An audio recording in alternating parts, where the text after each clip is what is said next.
Beth. I think there's going to be some good. Sorry, I'm going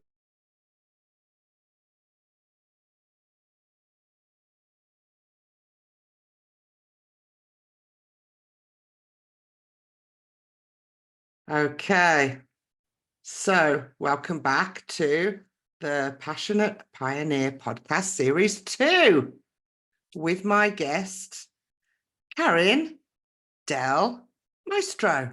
Hi, KARIN. Hi. How are you today? It's been fantastic. Thank you. Really great day so far. How about yourself?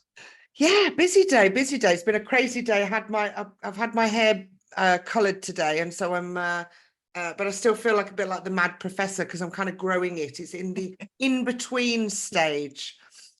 So welcome back. As you know, I'm Beth. I'm your passionate pioneer. My motto: empowered women, empowered lives. Let's design your life fueled by passion and purpose. And as you know, this podcast is more than just a hangout. This is your go-to place to find lots and lots of advice from passionate pioneering women, just like KARIN here. So let me introduce KARIN properly. So KARIN is a health coach and bounce back expert with 20 plus years experience, focusing on empowering breast cancer survivors. Diagnosed with breast cancer herself, she guides survivors in building healthy habits that last, helping them navigate life's challenges and create the life they deserve.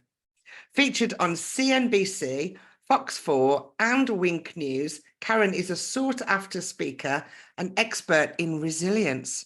Wow, we are so blessed. KARIN here today with us. She has chosen this humble podcast. No, I'm excited. I'm excited because I think everything that you have said so far about the podcast and who's in your community, it very much aligns with who I am and my vibe. So thank you for having me here, Beth. Very, very welcome. You're very welcome. So so let's talk about your journey. And my first question is always, what initially sparked your passion? Did you always want to pursue this dream, or was it a journey of discovery? But in fact, I think it was because you were already in the wellness industry. Then you had this breast cancer diagnosis, which sent you on a different path. So tell us a little bit about that story. Yeah, absolutely. I mean, as you said, I've been working in health and wellness for 20 plus years, first as a personal trainer. And then for the past, since 2012, I've had my own health coaching practice. And actually what sparked the health coaching practice was a life-changing car accident that prevented me from continuing with my job as a personal trainer. I live with 5 herniated discs in my back from my neck all the way down through my lower back. And so in that instance, that being rear-ended by a produce truck at 4:30 a.m. on an empty highway, that changed the course of my life. And I say that car accident, and I can say it really confidently now, was one of the worst yet best times in my life.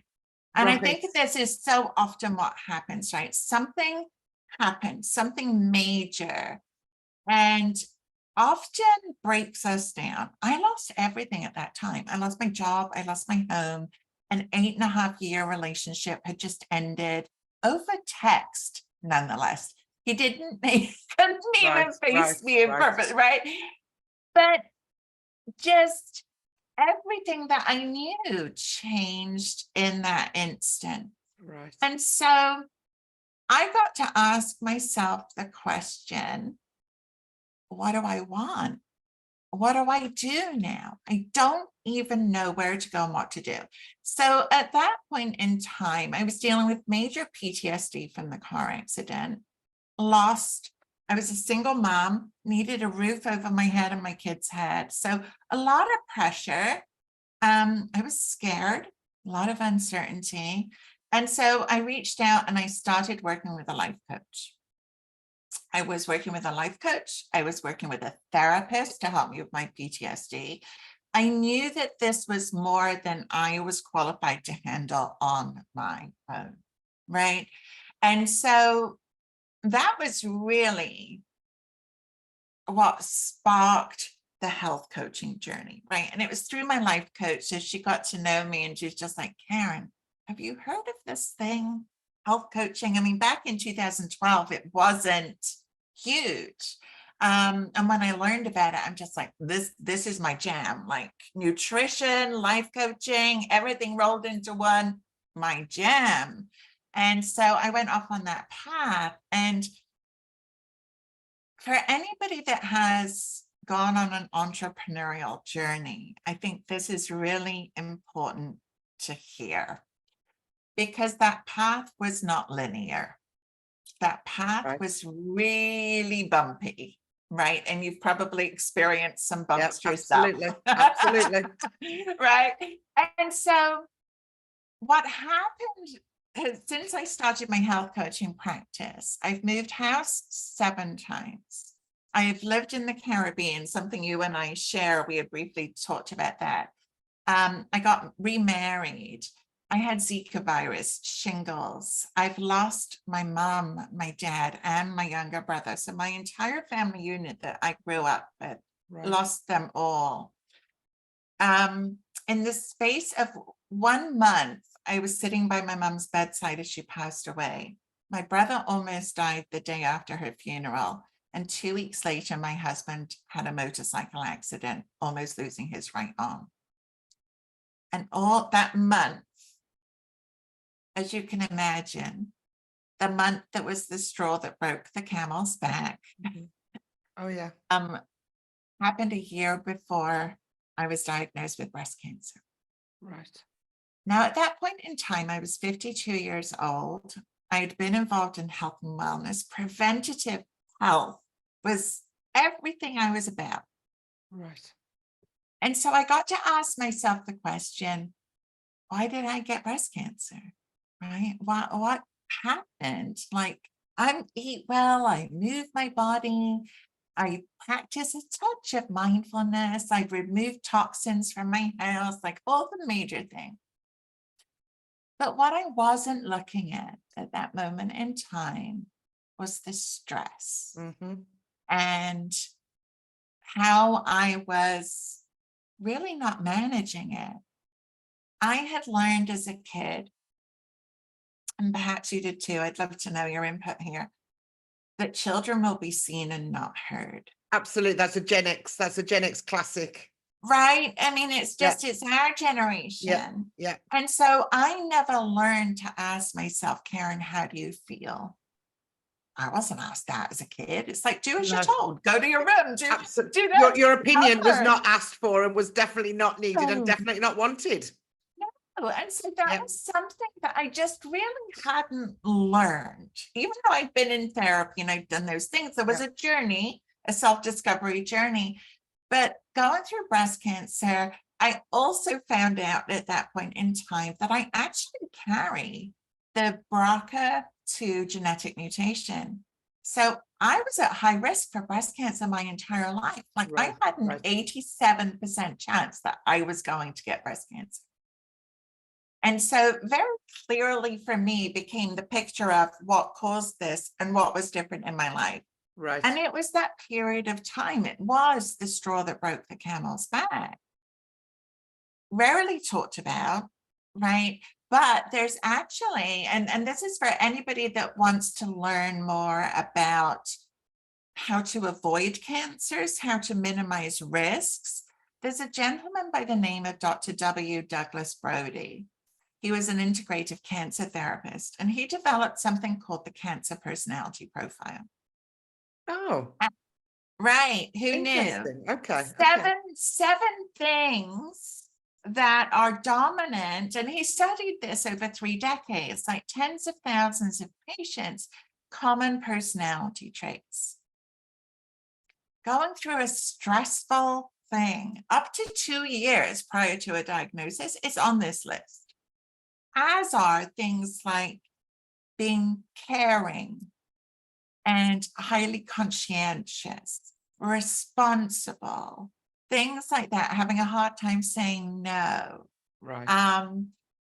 So I stand before you today as a recovering people pleaser, Right. as a recovering perfectionist, Yep. right? Yeah. And I raise my hand. Yep. But like, so this journey with breast cancer has not only helped me get to know myself better, understand why it's not beneficial to continue with those characteristics, how to unlearn them, Mm-hmm. and get on with life. And so that's a really long way of saying this is where I am today. And that's why I say that I'm uniquely qualified to help breast cancer survivors. I've been through it. I know that for me, and often for many of the hundreds and hundreds of women that I talk to, it's actually after treatment ends that is the hardest time. Feeling like the rug's just been pulled out from under you, feeling like you're saying, what do I do now? Right. It's the next step, isn't it? What do you The do? next step, exactly. So much like I experienced going through that car accident all those years ago, Yeah. that was the first time in my life I had to say, what do I do now? And so I've had years of experience going through that bumpy road, going through a lot of grief, dealing with PTSD, doing all of these things that helps me truly stand before you today and say, yeah, first of all, I'm resilient as heck, as are you, because we're both here today. Yeah. And for anybody listening, you're resilient, you're here. Yeah, absolutely. And you chose to be here. And I chose to be here. We don't, you know, surprise, surprise, those people don't, you know, I said, you do know you chose to be here. How brave and courageous are you? Because you were one of the souls that chose to come down here at this major change, this major time in our life and in the planet. You know, we're going through some major changes, and you are part of this. I'm amazing. Right? Now, 100%. What is your part? What is your part? What is your role? And that's where we try and uncover. But it's normally from these major, what I call spiritual turning points. There you go. Yeah. And as a spiritual life coach, I know that's bringing in the woo, and people go, oh, it's a bit woo. And it's just like, it's the energetics, it's the mindset, it's the positive psychology. It's that side of it that you bring in with the, you know, it's the feminine and the masculine, the yin and the yang, you know, it's the bringing it together. But those pivotal points in your life are what, it's like a big nudge from the universe. It's like they're saying, oi, you're doing it all wrong. You need to go that way. You're going, we're going to stop going this way now. You've got to go the other way. It's a time to evaluate. 100%. And here's something that backs that up for you, because I'm 100% in alignment with you, Beth. And that's what I like to show breast cancer survivors. This is your nudge. This is your chance to tap into you, your soul, your heart, your desires, and figure out who you are and how you get to share that with the world. Because for me, my purpose is always to shortcut somebody else's pain. That I always believe that's why I go through something. But what happened to me, and get this, a year before my car accident, almost to the date, I almost went blind in both eyes. 6 months I was in care and I was like back at work, back in the gym, hat on, sunglasses on, busting my butt, doing what I could. I didn't listen to the nudge. Right. Big nudge, almost going blind in both. I didn't listen. For whatever reason, I wasn't ready to receive the nudge. And so my philosophy, and my suspicion is it's similar to yours, you'll let me know, but it's like, if you don't listen to the nudge is going to get bigger and bigger and bigger until you're hit over the head with a frying pan. Absolutely. Right. And to me, that's what my car accident was. And that's why I can confidently say worst and best time in my life, scary as anything, not knowing, but also empowering. And all of the amazing things in my life have happened since that car accident. And I think for me, there's something, I mean, I believe that my journey of self-discovery never ends, and it excites the crap out of me. Right. It really does. And so I'm not afraid of what's unknown, because my track record, like yours, like everybody that's watching and listening right now, for getting through tough stuff is 100%. Yeah. I say I'm bumped, I'm bruised, and I am now breastless because I no longer have breasts. I have footprints where my breasts once lay, but I'm here. Right. And so I have absolute trust in myself, in the universe, that I will be guided perfectly through whatever comes my way. Right. And isn't it a privilege to, they say, old people say, oh, oh, getting old, don't get old. But no, actually, they don't say that anymore. The whole, the consciousness, the collective consciousness has changed now. Yeah. You'll hear people say it's a privilege to get old. 100%. 100%. There are so many young souls that have left this planet, so many in droves. Yeah. My younger brother was one of them. Due to cancer. Yeah, and he lost his daughter on the operating table. There was a lot of, I'm the same as you. The only one that's left in my family unit now is my mother. We were very small. Yeah, we were small too. Yeah, and so it's and she's 85, but the generations you were talking about, we say we're Generation X, but when you talk about the voice and the fact that we are survivors, our parents' generation was actually the silent generation, not the baby boomers. It was the next generation, which was the silent generation, the war babies. The war babies, yeah. And I think they're tough. And I think their toughness, especially from the mothers, because the mothers were the ones, the women were the ones that were at home. Their parents, my grandparents, the women kept the country together while the men went to war, and that was the children. The children were our parents, right? So it's amazing that toughness that came through those generations, and I think definitely helped me. Although they were hard nuts to crack, if you know what I mean, right? There was it was just pull your socks off, dust yourself off, and get on with it, right? You didn't go to the hospital if your leg was hanging off. You just sort of got a bandage on it, and it was like, you're all right to go to school. Go on, off you go. Right? Monty Python on the Holy Grail when you say that, and it's like, what? He's had his legs bitten off, and he's like, it's just a flesh wound. It's just a flesh wound. That's exactly right. Absolutely right. But it's so true, and it's I meet so many people who are harboring anger against parents and how they grew up and things like that. And like my mom was so tough on me, judgmental, hard as anything. Yeah. But from that, I learned so many things. I mean, my independence certainly comes from my parents, and my resilience and my ability to overcome, certainly, those were things that I learned through that tough childhood. Yeah.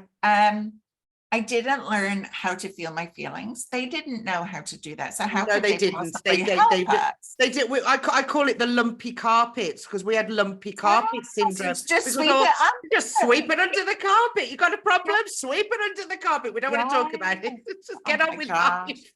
It's so true, but it's so true, right? It's exactly that. It's suck it up. And it's also very much, I know for me, so much of what came out of that was, you should be lucky. You've got all of this because of what they went through, like you said, the war babies and what was drilled into them and the experience that they had. Post-war. You should be lucky. Yeah, that was the message, wasn't it? You should be lucky. Don't ask for more. Just be happy with what you've got. And that's that was a bit of a bone of contention for me, because I always wanted more. I was always asking questions. I was the one that we both traveled, Karin. We both wanted to know what was out in the world. I'm not staying here in my small town, in my city. I'm not, I want to see the world. I want to go traveling. That wasn't available for my parents. Yeah. That, and women, when I used to come back from my travels, I mean, my great auntie and my grandmother, they're fascinated. Oh my God, tell us the stories, Beth, because they weren't allowed to travel. Yeah. When they were young, the women. Yeah. Right? They just weren't allowed. And the only options for my mother when she left school was to be a nurse or a teacher, I think. Those were the only options. The world was not the same place. And so we had the opportunity, Karen. We were very lucky. We had the opportunity to actually go and travel. Yeah. And I'm glad I did. I'm sure you, while I was young, I was like, okay, all right, I'm out of here. Bye-bye. Yeah. I will always maintain, and travel is, one of the things that I would do with my clients and what have you is working on our core values. And I'm sure it's something that, as a life coach, it's something that you do too, right? Yeah. So travel is actually one of my core values. And it wasn't always present in my life. But when I started to do these exercises on a regular basis, and I put myself through my own coaching program every time I go through a trauma, I'm like, okay, let's reevaluate again. Let's do the system that works, right? Yeah. And so there are core values of mine that haven't always been present. But when I think about travel, it is something that lights up my soul in a really big way. And I'm not talking about tourist travel.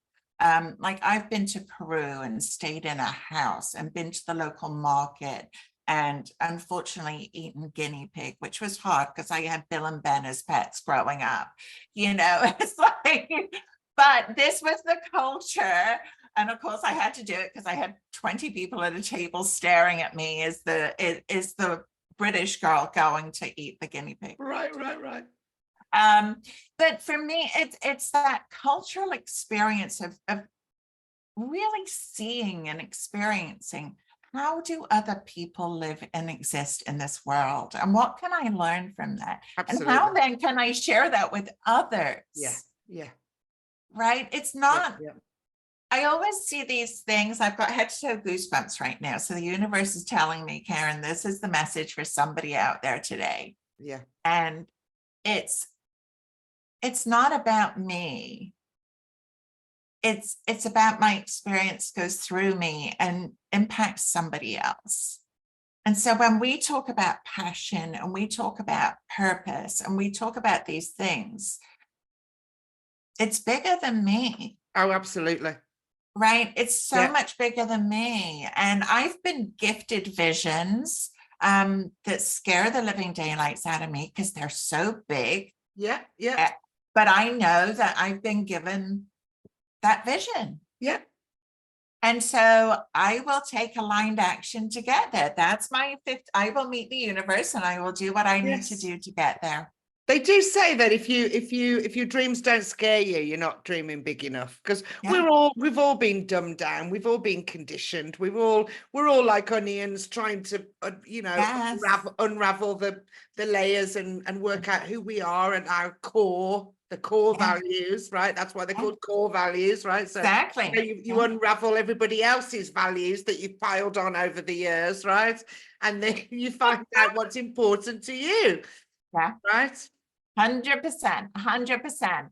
And that's, I mean, to me, that's such an exciting journey because it is always evolving. It can be a little bit overwhelming sometimes when you become self-aware. And as a life coach, I get women that come to my doorstep and they're like, I don't know the wood for the trees. They don't know which way to go first, right? What should I do? And we have to go through some foundational steps. Yeah. As the basics. One of them is is the core values. It's like strip away what everybody else wants. Yep. Yeah. I mean, let's get to what you really want. What makes you happy? What brings you joy? And those are, I mean, to you and I who have been doing this for some time, they might be simple. Like I can look at the sky and find immediate joy. I can find a bird. For me, it's in nature, especially, right? Yeah. Water, always like the biggest amount of joy imaginable. Yeah. But that question can be really hard for people who are feeling stuck, who are feeling maybe a bit blue and down and depressed, which are very common experiences after going through a trauma of any kind, including breast cancer. And so, that's where, just like I did after that car accident, where I was just like, this feels too big for me to figure out. And I've always been the one. I mean, I've got a sign behind me that says everything is figure outable. I don't know. know if it's the right I was trying to read it. It says everything is figure, and then I could read it, figure outable. outable. Okay, I like that. And that's Marie Forleo. I don't know if you're familiar with her, but that's her book. And my daughter actually found me that sign. But I've added on to it because I truly do believe that everything is figure outable. But you don't have to figure it out on your own. And you don't have to figure it all out at once either. Oh. And so when you give yourself that grace, Yeah. and when you say, hey, why am I trying to do all of this? When there are experts out there who've got proven shortcuts Yeah. to do that. And that's the beauty of what you and I get to do every day, right? That's the beauty of getting to work with a coach, and go through that process and do that. But I mean, I have an internal barometer for when I need additional support. Do you get the same feeling? It's like, okay, this is too much for me. This is too big for me. Or is there somebody that can shortcut this for me? Do you have those same experiences? Yeah, and I use a vision board. I use a vision board for that. And the way my vision board works, it's not just a fluffy board. I break it down into steps and small chunks so that I can see, okay, you know, little bits at a time, because we live in such a such a world. Everybody wants to be perfect. Everybody wants the perfect.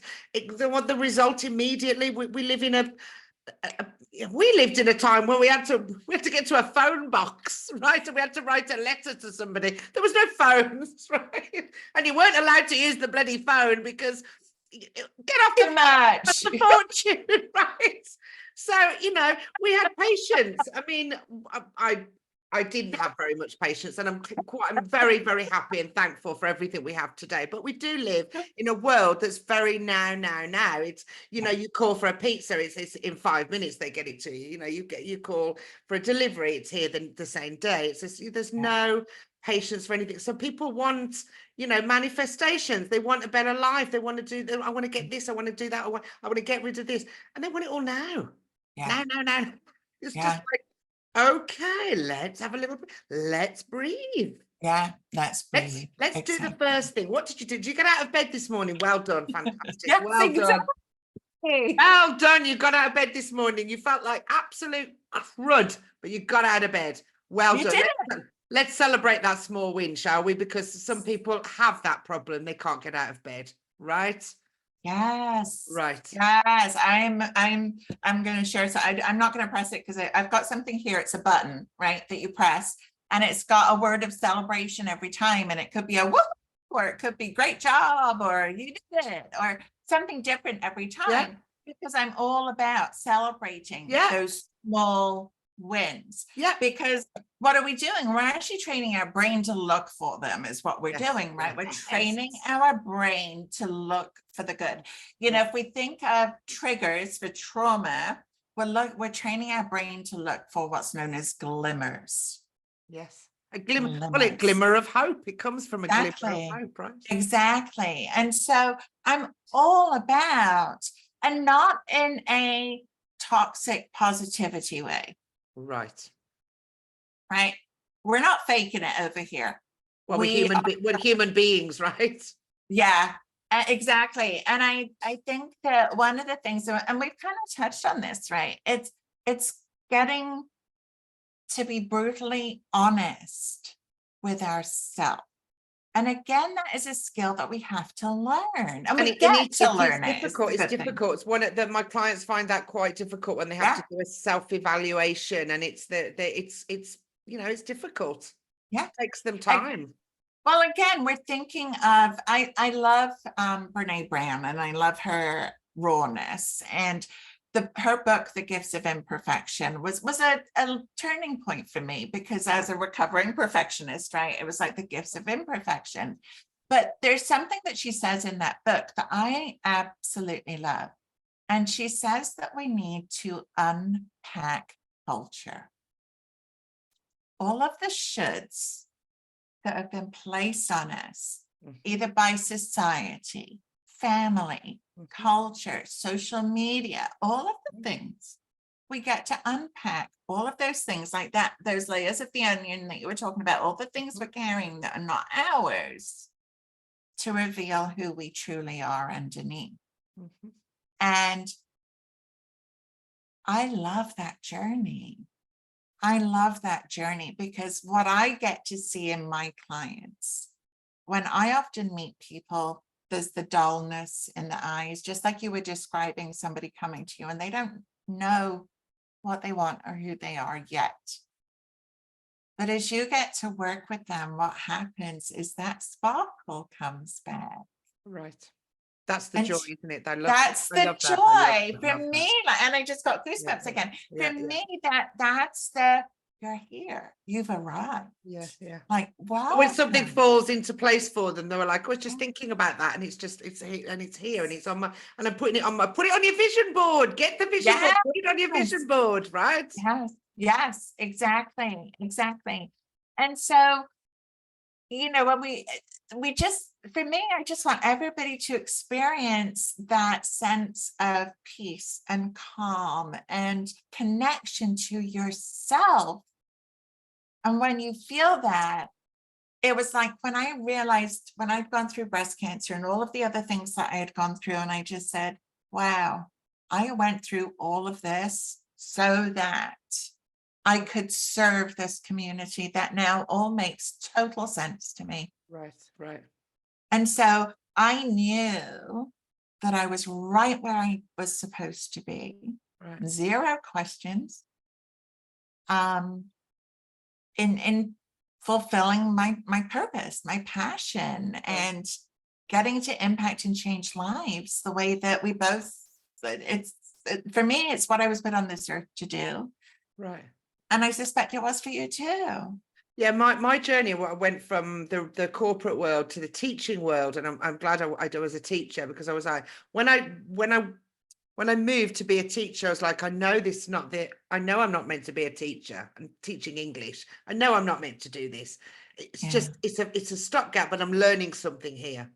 I'm here to learn something. I just trusted the journey. I'm here to learn something. And I did. I learned how to be with people. I learned how to teach groups. I learned to listen. I learned to use technology properly. I learned how to find resources, and, you know, and then I started, and then I had lost my brother in 2019. And then I decided, okay, now it's time I know what I need to do now.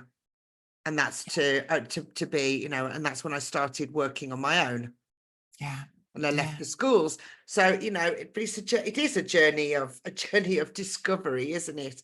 You know, but very much so. These pivotal points push you in the direction that feels right for you, when it's right for you. Yeah, absolutely. And it's so weird, Beth, because I lost my brother in 2019 as well, my younger brother. Right, yeah, mine was younger. Yes, younger brother. Yeah. So there's so many, and again, when we talk about the universe and putting people where they should be, like, there's a reason you and I came together today. Yeah, absolutely. And doing this, because there's so many really interesting connections. And I look forward to exploring them. Like, to me, I love to meet people who've got those connections. But I think one of the big lessons that I've learned over the past couple of years is the art of surrendering. And it's kind of what you're talking about there with teaching, right? It's like you knew that wasn't going to be it, but it was it for now. And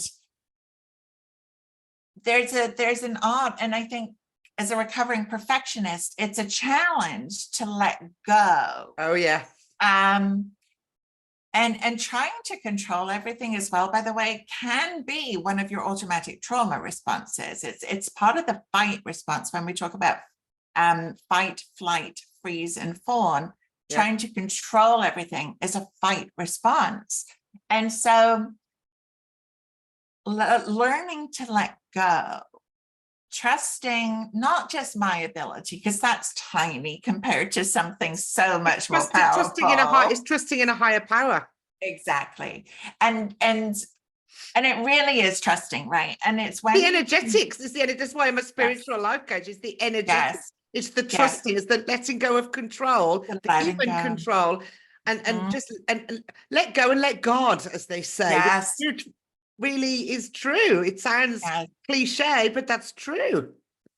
Let me share with you. It was really interesting. I saw a meme the day after I received my breast cancer diagnosis, something I'd never seen before, ever before.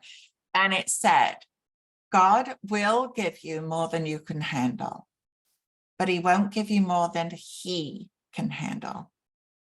At which point I literally said, it's yours. And I handed it up to him. And I've just got goosebumps. it was, and wait, because there's more to the story.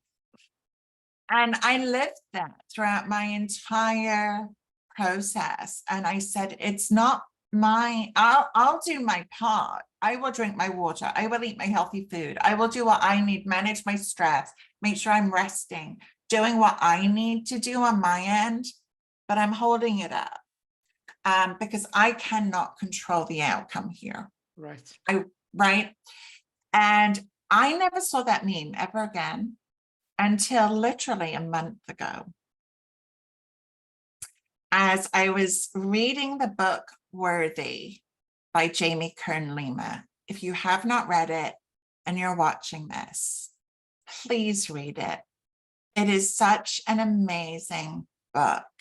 And literally on the last page, that was the quote. God will give you more than you can handle, but he won't give you more than he can handle. Right. I was in tears closing that book. I was shaking. I was living in such a place of joy and gratitude, but it was a visceral experience throughout my entire body. Right. That I'm just so grateful for. And it was just amazing. Really, really, really amazing. Yeah, and it took me a long time because, you know, the word God has been so misconstrued and used and abused over the years. And I had to go through, I tell you, I've gone through being a churchgoer to being a complete atheist, not believing in anything, to coming out the other side. So, you know, when we say God, it's the universe, it's source, it's creator, it's your higher self, it's your, you know, whatever you want to call it, it's you know, it's okay. But the word God for me took me a long time to actually to understand that God is within. It's you know, it's surrendering to the, you know, this is just, I call this like a meat suit. It's like a meat suit, right? I go, yes, you know, if you want to go somewhere and you just get on the bus, right? The bus is the transport, right? To get from A to B. And this is just a suit, you know, it's just a suit, just wearing while we're here. And you know, it's got to go through trials and tribulations, but you are so powerful. You're such a creative, no idea. This, you know, your soul lives forever. You are here having this experience. You know, you're a soul having a human experience. You're not a human that happens to have a soul, right? It's and so it's and I think more and more people are getting to understand that, Karin, from the women that I speak to. They are understanding that when they come to that, they've had that pivotal moment in their life. They're like, there's more to me. I understand that there's something inside calling to me. It's right? And I think a big part of and you touched on it. I grew up in the church. I grew up in the church choir in England, singing. Me too. I was in the church. It's another thing we have in common. That's incredible. Oh gosh, Karin, I tell you what, I can't wait to have more conversations with you. We've got so much in common. But so that was what I knew, right? You go to church every Sunday, you do this. I wasn't living in a particularly religious household, but the church was part of my upbringing. Then as I moved to the States and I was introduced to, I mean, I grew up in a very small village in the UK and then moved around a bit, but I really wasn't exposed to different religions. And as I moved to the US when I was just 22 years old, I was suddenly exposed to a whole plethora of different religions and people living different ways. And my own experience, and my intention here is certainly not to upset anybody, but I started to witness a lot of hypocrisy where people would come out of church and be beeping at each other in the parking lot. Something as simple as that. And I'm not going to go into the bigger issues in the world, but it was on my doorstep. And it was just like, that doesn't resonate with who I am. And so for me, my journey, my spiritual journey, has definitely been probably very similar to yours, because that sounds very similar to me, because we found my mother broke her leg and my father had to go to church on his own and nobody spoke to him, and we'd been going to church for I don't know how many years, and I was in the church choir and everything, and nobody spoke to him. Nobody asked where my mother was. Nobody asked. They were so cliquey, and I just said, yeah, are you kidding me? This is the church. This is the church. I like. Oh no, I don't think so. And that's when my parents stopped going. They were disappointed more than anything. I felt really sorry for them, because they built a community, and then the community turned out to be false, really, just, And so for me, I was just left to go, okay, well, what do I do now then? I'll just go find my own way. Yeah. And I think that for me is a big part of the spiritual journey, because it's not my job to tell you whether you use the name God or creator or universe or whatever. I really invite people to go on a journey and find what resonates with them. Yeah. I have witnessed, in working with people for 20 plus years, very closely, mainly women, is that those that really have a strong faith, and I'm not talking about necessarily it. For me, the faith part is that trust and surrender part, because if you cannot really let go and trust, then you really don't have faith, right? There's still room to work on that connection. Doesn't mean you can't develop it. Doesn't mean it's not there. Just means that that's something that you get to explore more and connect with more. But I've witnessed that the people who have that are the ones that really transform their lives more. Right. They're able to tap into who they really are. They're able to let go of what they can't control. They're able to step back and be proactive instead of reactive in their life. They're able to sit in quiet and be comfortable with it, instead of the constant need to go, go, go, or noise or whatever. Right. And so that's just been my experience and what I've witnessed. And obviously it runs parallel to my own experience. As my spirituality has increased, and I focus on it, it is something that is part of where I feel good in life, right? And I'm very intentional. I set intentions every single day that I get up. How do I want to be today? Not what do I want to do, not my to-do list. How do I want to be? Do I want to be calm? Do I want to be energetic? Do I want to be enthusiastic? How do I want to be? Do I want to be impactful? How do I want to be? And so, like you said, we are human beings, not human doings. Right, not human doers, that's right. No, we're human beings. Right. And so that's the question that I get to ask myself, but it's in sitting comfortably with me, letting go of all the external stuff and the noise, and just sitting and being, and that I get the honor of walking my path every day. Right. Yeah. I said you're alive. Yes. How Yes. amazing is that? How amazing is that? But it is the self-awareness, isn't it? It's the It's the self-awareness. self-awareness of waking up in the morning going, wow, you know, I'm alive. Yeah. Thank you for a great night's sleep. What a great night's sleep. The sun's shining today. Yes. It's going to be a great day. And then sometimes it's not. I mean, you know, but you control what you can control, right? And the thing is, I like to say, take control of seize the day before the day seizes you, or take control of the day before the day controls you, because, you know, outside influences happen. Always. That's one of my favorite quotes. Be. What am I going to be today? I'm going to be impactful. I'm going to be exciting. I'm going to be, you know. Yeah. And then, oh God, there's a flat tire on the car. Okay, well then, what am I going to do today? I guess we'll go in a different direction. We'll just call the mechanic, right? Yeah. You can still be enthusiastic about that, by the way. Yeah, you know, when we know what the intention well, is. I guess I'm not going out today. That's the universe's plan for me. I'm staying at home. Fantastic. I don't need to go out today. That's great, right? Yeah, we could just turn it back in. Right? I'm going to put my PJs on and I'm going to do it instead. Yeah, that's the joy of working at home, right?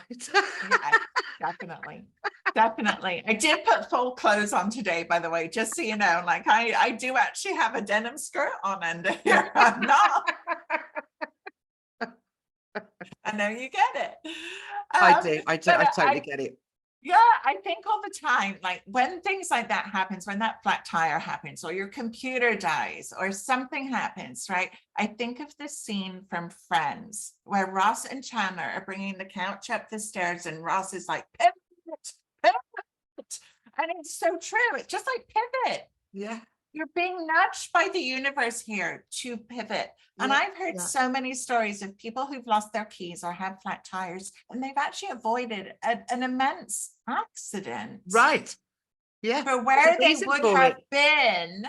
Yeah. I mean, I've heard that so many times. Yeah. And so instead of getting frustrated, say, okay. I mean, it really... Look for you. No, you won't have to even look for the reason, but just be joyful in the moment that, okay, well, there's nothing I can do. So, my guest last week actually talked about the serenity prayer. So you're talking about, we talked about let go and let God. Well, the serenity prayer is actually really is very good for that, because you let go of the control, the things that you can't control. Yeah. I've got a flat tire. That's not my fault. What can control? I can call the mechanic. I can call the man to come and fix it for me. Exactly. That's all I can do. That's what you get to do.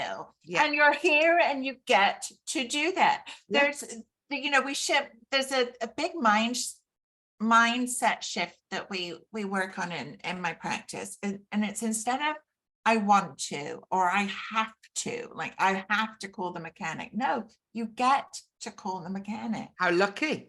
How lucky are you that you've got your phone, you can call the mechanic. How lucky are you that you've got a mechanic? You've got a guy you can call. Wow, look at you go. So when we reframe them from, especially I have to do the laundry. No, you get You've got a washing machine. How lucky are you, right? You've got water. You've got electric. You've got these things that we take for granted. And you shared before, you and I have both lived in the Caribbean, and I don't know if your experience was like mine, but we lived with cisterns, and the cistern collected rainwater. And the island that we lived on had rolling blackouts. You never knew when they were coming. Right, yes. You never knew, right? So what that meant with a cistern and rolling blackouts is, first of all, as a virtual entrepreneur, I never knew if I was going to be able to do a session or teach summits and classes and all of the virtual things that I do. But what else can't we do? You can't flush a toilet. You can't take a shower. Nothing happens. The pump on the water doesn't run if you lose electric. I'm sure we got hurricanes. We went through hurricanes. Yes. Yeah. And so I actually recently did that. I went through Hurricane Ian here in Florida. So not even in the Caribbean. So with the resources that we had, Yeah. We did not have running water for 7 days. Yeah. We did not have power for 9 days, and we did Yeah. not have the internet for 3 weeks. Yeah. And I consider us extraordinarily fortunate to have gotten those things back, because I have friends that were living on St. Croix as they went through Hurricane 5 hurricanes back to back.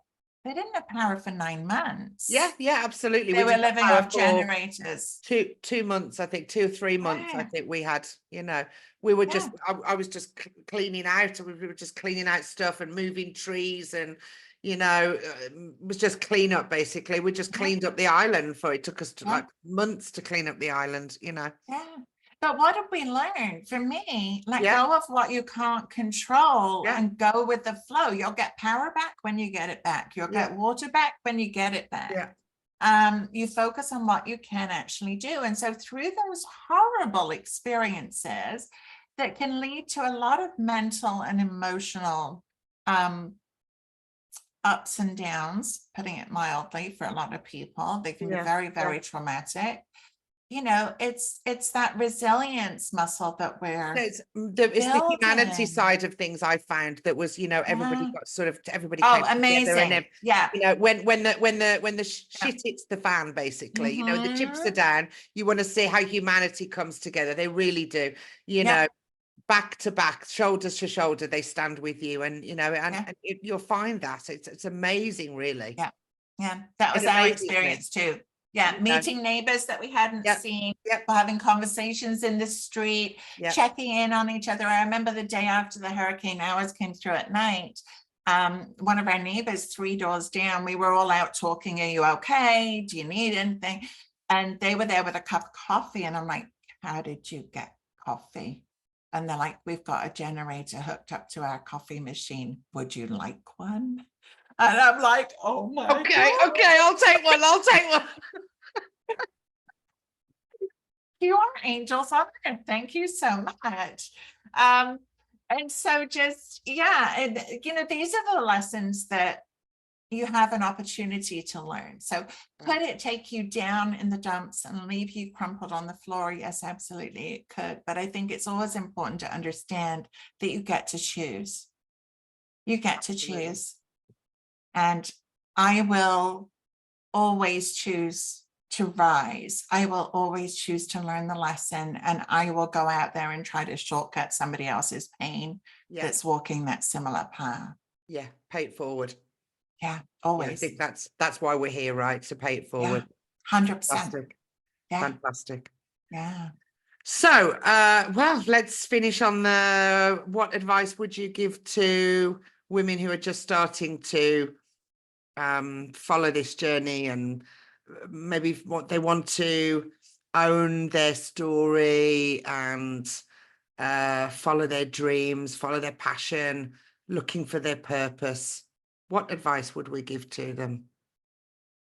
I mean, there's so much, but I think that one of the pivotal things for me that happened as somebody that grew up never feeling like I fit in, always feeling like I was just the odd one out, thinking that there was something wrong with me.